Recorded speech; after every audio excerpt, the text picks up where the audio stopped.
শাহবাগে বিশ্ববিদ্যালয় কর্মচারীদের আন্দোলনে পুলিশের জল কামান হামলা।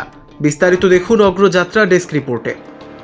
মহার্ঘ ভাতা দেয়া সহ 7 দফা দাবিতে কেন্দ্রীয় শহীদ মিনারে মহাসমাবেশ করেছে বাংলাদেশ আন্তঃবিশ্ববিদ্যালয় কর্মচারী ফেডারেশন।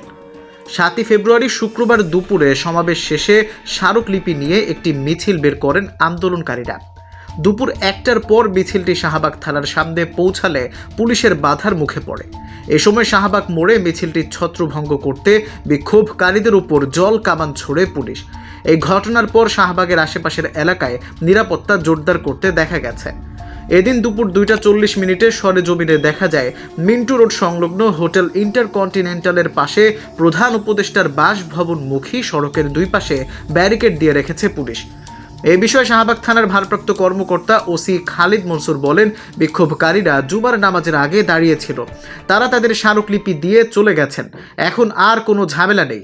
এর আগে 3রা ফেব্রুয়ারি জাতীয় প্রেস ক্লাবের আব্দুস সালাম হলে এক সংবাদ সম্মেলনে এই সমাবেশের ঘোষণা দেন ফেডারেশনের চেয়ারম্যান মোহাম্মদ সেলিম মিয়া।